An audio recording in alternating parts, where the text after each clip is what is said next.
Kind-hearted Ferdinand was unlucky enough to be born on a farm where bulls are bred for bullfighting. He dreams of being in a blooming field, not in the arena facing a matador, where his father had already died. But fate decides otherwise. Will the hero be able to stay true to his principles and, at the same time, rescue his friends from a deadly trap?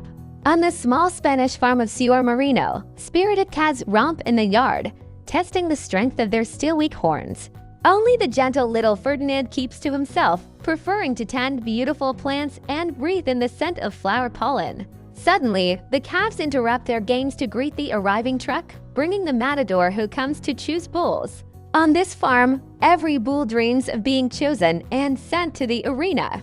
The arrogant Valiente dreams of this too. He imagines becoming a great, fierce bull who will leave nothing of the matador and, crowned champion, live like a king for the rest of his days. Timid Guapo, however, shudders at the mere mention of the matador, while Naive Bones has always been too skinny to fight. Only Ferdinand doesn't want to butt heads or fight, which earns him constant teasing from the warlike Valiente. The grown bulls come out to show their strength to the matador, as do Valiente and Ferdinand's fathers, sworn enemies who fiercely lock horns in the arena. The visitor's choice falls on Ferdinand's father, and Valiente's father has to accept defeat. The little Ferdinand is devastated by the event. He doesn't want his father to leave to fight in the arena, because he simply doesn't understand the dream of becoming a champion. His father assures him that when he grows up, he'll change his mind, but Ferdinand is sure he'll never want to fight. The father explains that the world is different from what Ferdinand thinks and, promising to return victorious, leaves in the matador's truck. That day, Ferdinand saw his father for the last time. That night, the truck returned to the farm empty. Mocked by Valiente and his father in his grief, Ferdinand runs away from the farmer who catches him at the door. He manages to slip through the open gates. Trying to hide from his pursuers, he ends up at a train station where a freight train is just leaving. Summoning all his strength, Ferdinand jumps into a car that takes him far from the terrifying place. At the next stop, he gets out and runs wherever his eyes lead him. Suddenly, the barking of a dog startles him, and in his panic, he stumbles onto a cliff, where he meets an unfamiliar man and his dog.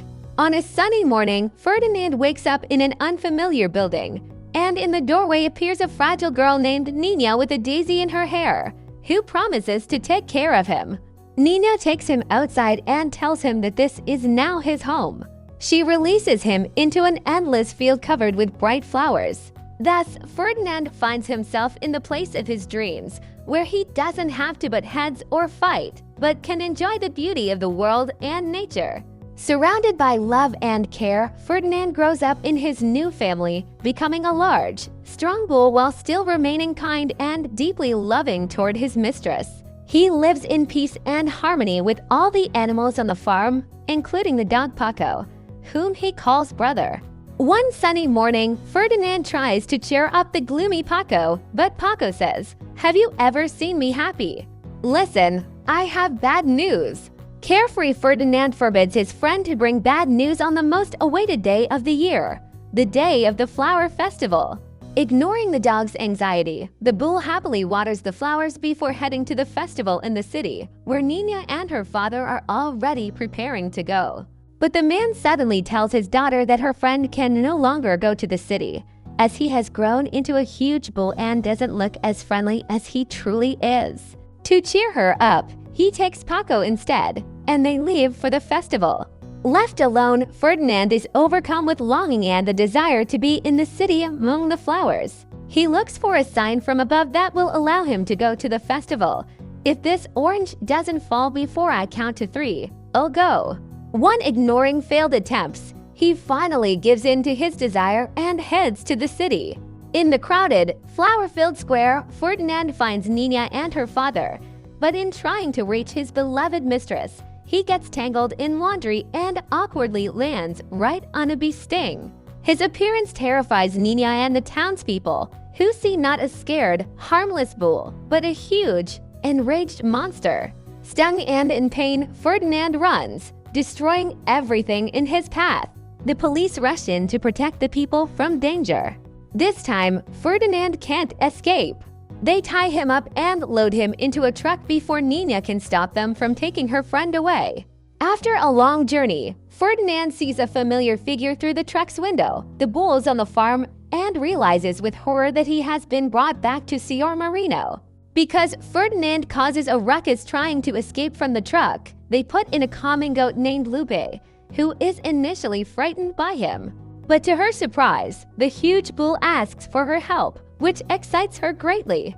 Without listening to Ferdinand's real request, Lupe, who dreams of becoming a trainer of fighting bulls, assumes that's what he wants and eagerly takes on the role. She takes Ferdinand to the yard, where his old acquaintances are shocked by his size. Among them, Ferdinand sees Valiente again. Lupe moves into his pen to live with her student. That night, while Lupe sleeps soundly, Ferdinand tries to escape, but the surrounding fence is electrified. The next morning, the farm is abuzz with the news that the famous matador Al Primero is coming to pick a bull for his last fight. The pompous man arrives in a luxurious red convertible and demands that Sior Marino provide the best animal. The farmer orders the bulls into the arena. Tireless Lupe coaches her pupil, anticipating Ferdinand's victory, as does Sior Marino. But once in the arena, the gentle giant only backs away in fear. Guapo steps forward, but still hasn't overcome his childhood fear, and under Al Primero's stern gaze, he faints. The viewing ends in failure, but Marino manages to beg for one more chance. On the way back, the angry bulls blame Ferdinand for embarrassing them. The hero tries to explain that he doesn't want to fight, but the others, raised to dream of the arena, don't understand him. Only Guapo stays out of the argument until the others see him outside, happy in a truck. He tells them he's been chosen by Al Primero, but in reality, he's being sent to the slaughterhouse. Valiente grimly explains, "Here, you're either a fighter or meat." That night, Ferdinand sadly remembers his carefree life with Nina. Hearing sobbing, he sees Bones, who worries about Guapo's fate. Bones advises Ferdinand to fight if he doesn't want to end up like Guapo. The next day, while the bulls train under the matador's supervision, Ferdinand stays aside, staring at the slaughterhouse where he might soon end up. Lupe urges him to train, but instead he rushes to save a rabbit in danger under Angus' hooves. He revives the terrified rabbit with chest compressions and mouth-to-mouth. Ignoring Valiente's mocking, he apologizes to Angus, who admits he's doomed to follow Guapo because his long bangs block his vision. Ferdinand finds a way to fix it, letting him see clearly. Lupe scolds Ferdinand for helping competitors, but he offers her an escape plan instead. She finally admits her true motive for training bulls. She believes everyone hates goats. Ferdinand promises to take her to Nina's home, where she'll be loved. She agrees to help. At night, they enlist the local hedgehogs to show them the way out. They manage to sneak past the people, but Ferdinand stops in the living room when he sees a photo of his father and a wall covered in the horns of bulls who believed that they could defeat the matador. He realizes that no bull ever comes back from the arena alive. Bulls don't win. Determined to save his friends from false dreams, Ferdinand returns to tell them the truth. The hedgehogs bring a pair of horns as proof. Ferdinand convinces everyone to escape, except Valiente, who attacks him in rage. In defending himself, Ferdinand accidentally breaks Valiente's horn.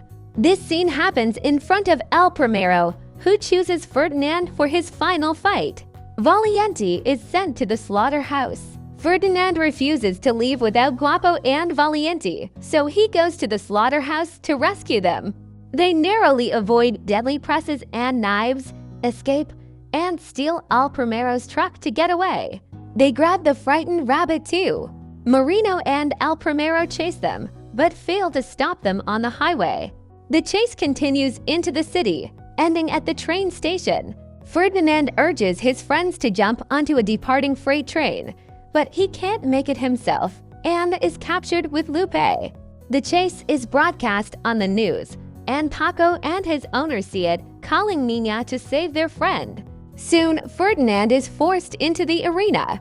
Lupe encourages him before the doors close behind him.